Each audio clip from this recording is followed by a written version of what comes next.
జగన్మోహన్ రెడ్డి తీరు ఏమాత్రం మారలేదు. ఈయనగాచి నక్కలు పాలు చేయడం అంటారు, విన్నారా?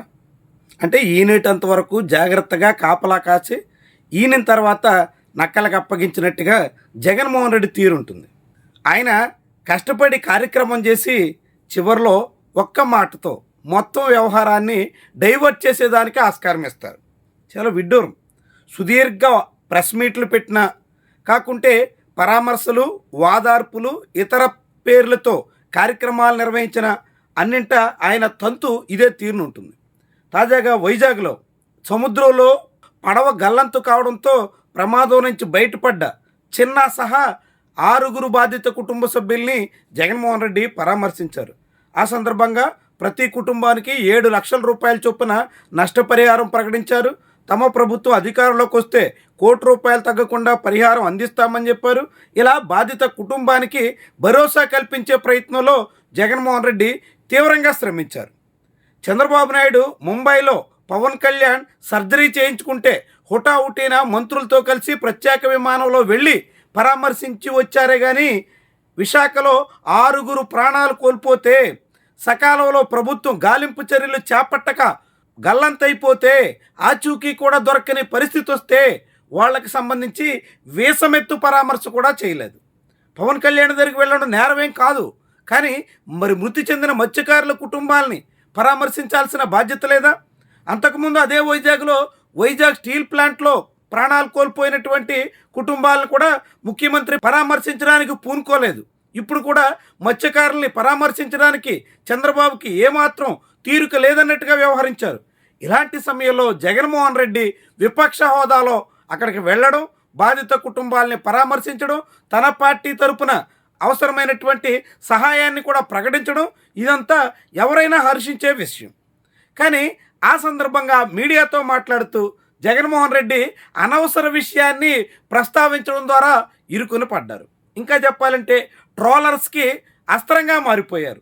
ట్రోల్ చేయాలని ఎదురు చూస్తున్నటువంటి వాళ్ళకి ఆయనే అనేక రకాల అవకాశాలు ఇస్తున్నట్టుగా మరోసారి నిరూపితమైంది.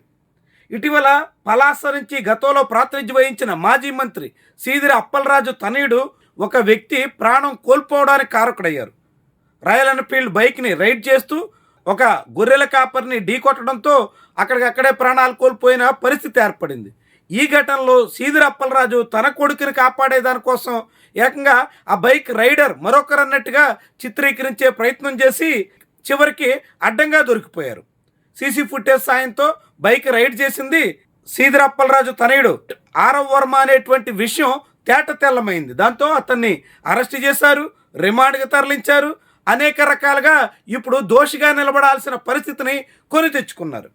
ఈ తరుణంలో జగన్మోహన్ రెడ్డి సీదిరి అప్పలరాజు మీద చర్యలు కక్షపూరితం అన్నట్టు, అలాంటి మర్డర్ కేసులు పెట్టడం ఏమాత్రం తగదన్నట్టు, 18 ఏళ్ల యువకుడు చేసిన తప్పిదాన్ని చూసి చూడనట్టు వదిలేయాలన్నట్టుగా మాట్లాడినటువంటి వైనమే చాలా విస్మయకరంగా మారుతోంది. సీదిరి అప్పలరాజు కొడుకు 18 ఏళ్ల పిల్లోడు బైకు తోలుతా ఉండి కర్మవశాత్తు బైకు తోలుతా ఉండి ఎవరిలో గుద్ది బైకు తోలుతా ఉండి ఒక మనిషి చనిపోయాడు. యాక్సిడెంట్లు అవుతూ ఉంటాయి, చేసింది నేను కరెక్ట్ అని నేను చెప్పను. బట్ ఆ పిల్లోడు 18 ఏళ్ల పిల్లోడు బైక్ తోలుతా ఉండి ఆ పిల్లోడికి ఏం తెలుస్తుంది? ఒకసారి జరుగుతాయి. జరిగినప్పుడు నువ్వేం చేస్తా ఉన్నావు? ప్రభుత్వం ఏం చేసిందో తెలుసా? ఆ సీదిరి అప్పలరాజు కొడుకును మర్డర్ కేసులో హోమిసైడ్ సెక్షన్ పెట్టి ఇరికించాలని ప్రయత్నం చేసింది. నిజంగా ఈ ప్రభుత్వం మానవత్వం ఉందా అని అడుగుతా ఉన్నా. మాజీ ముఖ్యమంత్రి హోదాలో జగన్మోహన్ రెడ్డి ఒక వ్యక్తి ప్రాణాలు తీసినటువంటి అతను యువకుడే కావచ్చు, మాజీ మంత్రి తనయుడే కావచ్చు, మరేమైనా కావచ్చు, కానీ ప్రాణాలు పోయిన తర్వాత హిట్ అండ్ రన్ చేస్తే అరెస్ట్ చేయొద్దు, చర్యలు తీసుకోవద్దు, కేసులే కట్టొద్దు అన్నట్టుగా మాట్లాడుతున్నటువంటి వైను అనేక మందిని విస్మయానికి గురి చేస్తోంది. ఇలా ఒక మాజీ ముఖ్యమంత్రి మాట్లాడడం ఏంటి అనే ప్రశ్న ఉదయిస్తోంది. దాంతో ఇప్పుడు ఈ విషయమే భారీగా సోషల్ మీడియాలో ట్రెండ్ అవుతోంది. జగన్మోహన్ రెడ్డి తాను చేసినటువంటి మొత్తం కృషిని, తనకు వైజాగ్లో లభించినటువంటి జనాదరణను, అక్కడ తన వల్ల ఆ కుటుంబాలు కలిగినటువంటి లబ్ధిని, సుమారుగా ₹1 కోటి సాయం చేసినటువంటి అంశాన్ని, వీటన్నిటినీ ప్రస్తావించి ఊరుకుంటే ఆయనకు అంతో ఎంతో మేలు జరిగేది. కానీ రాజకీయంగా తనకు ప్రయోజనం దక్కుతున్నటువంటి వేళ దాన్ని సేజేతుల సీదిరప్పలరాజు లాంటి వాళ్ళ విషయాల్ని ప్రస్తావించడం ద్వారా జగన్మోహన్ రెడ్డి తన నష్టాన్ని కొని తెచ్చుకున్నట్టుగా చెప్పాల్సి ఉంటుంది. అయితే సీదిరప్పలరాజు లాంటి వాళ్ళ విషయాల్లో సోషల్ మీడియాలో జరిగేటువంటి ట్రోలింగ్ వాస్తవంగా ఎలాంటి ప్రభావం చూపుతుంది, ఆ ట్రోల్స్ వల్ల జగన్మోహన్ రెడ్డికి ఎంత చేటు జరుగుతుంది, ఇదంతా పక్కన పెడితే ప్రత్యర్థులకి ఒక అవకాశం ఇచ్చినటువంటి వ్యవహారంగా జగన్మోహన్ రెడ్డి వైపు నుంచి కనిపిస్తోంది. అది జగన్మోహన్ రెడ్డి స్వయంకృతాపరాధంగా చెప్పాల్సి ఉంటుంది. ఇది ఆయనకు కొత్త కాదు అనే విషయాన్ని మరోసారి గుర్తు చేయాల్సి ఉంటుంది. జగన్మోహన్ రెడ్డి అనేక సందర్భాల్లో ఇదే తీరున ఏదో ఒక మాట మాట్లాడడం ద్వారా చివరిలో మాట్లాడినటువంటి మాటే వైరల్ కావడం వల్ల ఆయన చేసినటువంటి మొత్తం కార్యక్రమం అంతా డైవర్ట్ అయ్యి నోరు జారినటువంటి విషయమే పెద్ద స్థాయిలో వివాదాస్పదం కావడం, వైరల్ కావడం మనం అనేక ఏళ్లుగా చూస్తున్నాం. ఎప్పటికీ ఆ తీరుని జగన్మోహన్ రెడ్డి సరి చేసుకోలేదని, ఇంకా అదే పందాన నడుస్తున్నారని మరోసారి రుజువయ్యింది.